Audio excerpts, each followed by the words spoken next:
Welcome to this video episode. This week, I'll not be talking about IT security in LastPass. Instead, we'll talk about a health experiment that I took about 2 weeks ago. In the middle of October, I traveled to Spain and tried a 5-day, 120-hour water fast. I stayed at a place called Can Bavi, which is located just north of Barcelona. They provide a restful environment overlooking the Mediterranean, away from the queues of food and other things, which makes it an easier process to follow. I'm recording this part of the video now, about 7 days after returning from the experience. Before getting into the actual experience, let me take a few minutes to talk about some of the markers that I track to better understand the whole experience. Like so many things in life today, we can grasp a much deeper understanding looking at the data. In the context of a 120-hour fast, there are 3 primary markers that I track to better understand objectively what was happening to my body during the fast. These include 3 markers which are your body weight, blood glucose, and ketone levels. The norm for blood glucose levels are between 4 and 7 millimoles per liter, or 72 to 120 milligrams per deciliter. The first is used everywhere in the world except for the United States. My morning levels for my blood glucose are at around 4.7 or 85. Ketone levels are typically ranging from 0.5 to 5.0 millimoles per liter when one is in nutritional ketose. I rarely find myself at levels above 0.5. Even after a 36-hour fast, I see my levels only at around 1.5. The idea is to track what type of fuel I'm burning and the level of ketosis I'm reaching. Clinically, all of the magic really happens with a fast when the body is in a deep level of ketosis above 3.0, and this would include autophagy, genetic repair, detoxification, and mental well health in general. I will be taking daily blood tests using a simple finger pricking device to measure the glucose and ketones. Over time, we should see my blood glucose levels drop while my ketone levels dramatically increase. I will be essentially switching fuels from gasoline over to electric over the 5 days, and that's what we'll be tracking. The expectation is that the fuel source will cross sometime between the 20th and 40th hour of the fast. There's also an expectation that I will burn about 300 grams of fat per day, but of course there will be a lot of larger swings because of water gains and losses. Here is a log of what actually happened. Hello, Mark Troyer here, coming to you from Calella, just north of Barcelona in Catalunya in Spain, of course. This week I'm at Can Bavi, a rustic wellness center overlooking the Mediterranean, focused on longer-term fasting. I'll be undertaking a full 5-day or 120-hour fast. That means taking nothing but water and minerals. Let's go ahead and get started. If you're like me, I find myself working and living in a stressful, always-on online world that's not always great for the body nor the soul. It's really important to counterbalance this with proper lifestyle habits, especially in the latter part of life. For those of you who know me well, I lost around 10 kilos of weight in 2017.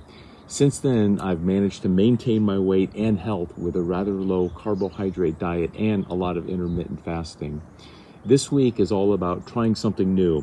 For me, it's about trying an ancient tradition used for preventative health and mental clarity. Over the next 120 hours or 5 days, I will not be eating any food, drinking any coffee, nor alcohol, of course. I will only be drinking water and taking some electrolyte supplements. In addition to this, the program at Can Bavi includes a 2 to 3 hour daily walk in the foothills where the center is located. While on this 5-day fast, my weight, blood glucose, and ketone levels will be monitored. The focus will be on my glucose ketose index, or GKI. This requires a simple finger prick every morning. I will give you a brief daily status followed by a summary of my experience when I'm done.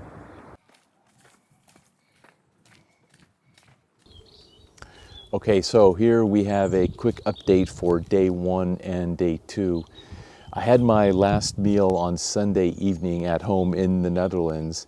And I actually then flew to Barcelona and ended up, I think, walking around 8,000 steps through the airport and through Barcelona and so forth before I ultimately checked in here at Khan Bavi.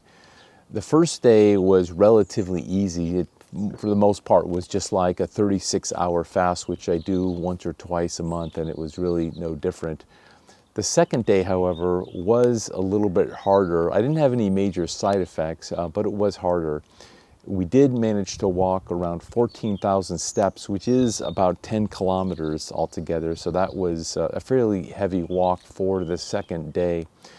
My body feels like it's clearly transitioning from a glucose fuel over to fatty acids or ketones.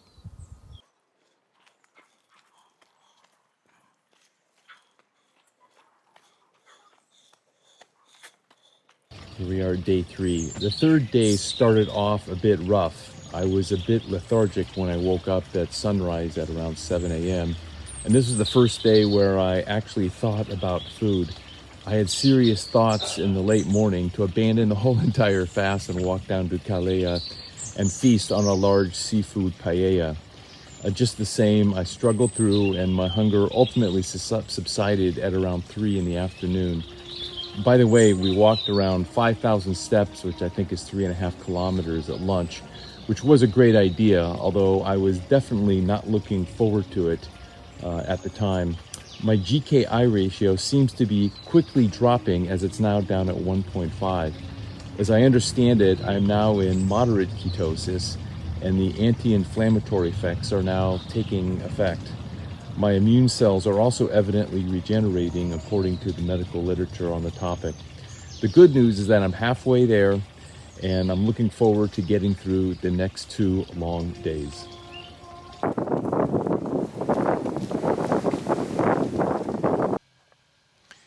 Well, here we are with a day 4 update. Well, I did not sleep well last night. I did wake up feeling very energetic this morning. When I took my blood and weight measurements, I was very happy to learn that, number 1, my GKI level was now at 1, putting me in a very heavy metabolic ketosis. I also lost 2 kilos. We walked around, I think, 12,000 steps today, or about 8 kilometers, and I guess I cannot even begin to express how good I felt today, physically and emotionally, compared to yesterday. With all of that said, I'm really looking forward to breaking my fast tomorrow evening as I hit the 120-hour mark.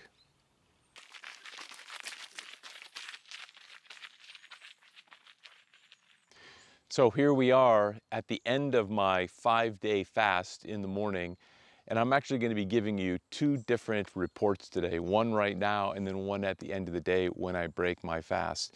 In terms of my well-being, I had a very good night last night. I slept particularly well, better than I've slept the other evenings. And amazingly, my hunger continues to fade away, which I would have expected the opposite, that I would get hungrier day on day, but that's not the case. In terms of markers, I had some pretty good results. I was surprised that my GKI, or glucose ketone index number, has actually dropped down to 0.72. And part of that is because my ketone level has just skyrocketed up to 5. I think it was in the 4-ish or maybe 3.9 level yesterday. So that's great news. That basically means that metabolically I'm just burning purely fat right now. And maybe I'm thinking to myself, but it does feel like something's going on. The other thing that I did notice is that I did drop 800 grams yesterday from the day before. I don't know whether that's water or fat, but that continues to drop down. Today we're going to go take a 14K hike. We're actually going to go down to the Mediterranean Sea and walk back up the hill. I'm looking forward to that. And then afterwards, and that's actually 10 hours from now, I break my fast, and that'll be something that I'm looking forward to, although I'm not particularly hungry. So oddly, on the last day, I am not craving food for my final hours, and I'll again be having a light broth. Okay, that's all for now.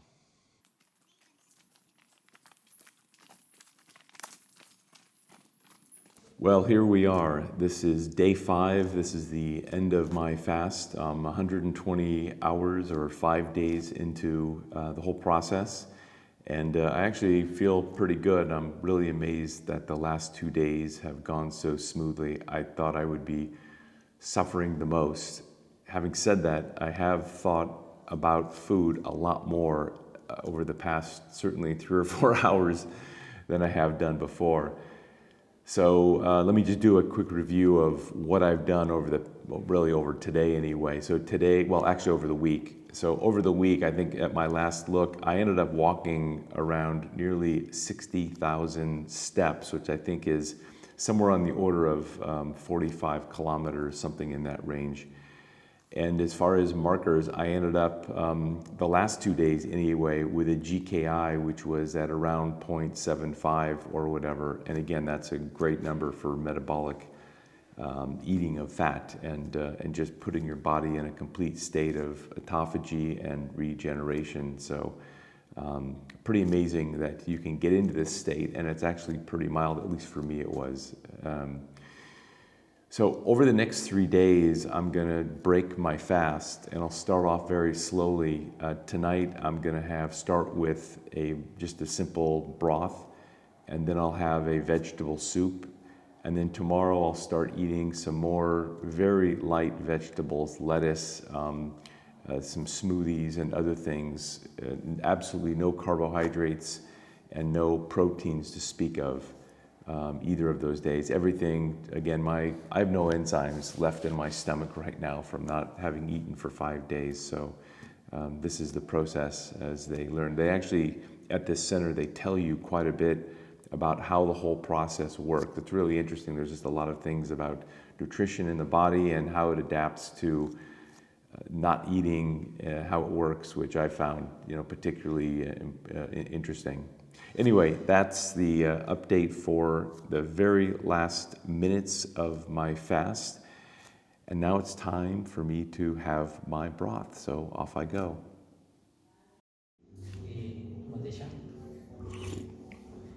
Bon appétit. Merci. It's very good. Yes. Nice way to break a fast. You So what did I learn from this experience? I think there's 4 key points. First, the human body is an incredible and adaptable organism. Second, the sensation of hunger is very relative and perhaps illusionary. I now always second guess my feelings of hunger and question if they are more motivated by stress, perhaps the need for escape, also coupled with simple daily social habits. Third, over the past week since finishing the fast, I've noticed that my reset has placed my body in a better metabolic state. After 12 hours of fasting every night, I seem to be reaching deeper levels of ketosis than ever before. My body seems to be better at switching fuels. Looking at the actual data, here is a time chart mapping out my glucose and ketone levels over the 160 hours while I was in Spain. The most notable points are as follows. First, I hit the fuel crossover point, I think at around 40 hours when my ketone levels went beyond 2 millimoles per liter. I also recorded my highest levels of ketones ever during the last 24 hours of the fast with a reading of 5.0. I've never had that before. In previous 36-hour fasts, I never saw my ketones, in fact, rise over 2.2. I also watched my blood glucose very carefully, and I noticed that I actually dropped below 3.7 or 66 milligrams per deciliter, which is normally considered hypoglycemic. These were actually, ironically, the most energetic days of the experience, presumably because of my high ketone levels. Finally, I came back to the Netherlands with about 2 kilograms of less fat after all the water loss and subsequent regain took place. Would I do this again? I would say yes. In fact, I would probably do it once per year just for a simple body and mind reset. Assuming you made it through this whole video, I hope that you found this experiment interesting and perhaps it creates some interest in trying a supervised longer fast for yourself. That's it for now. This is Mark Troyer signing off.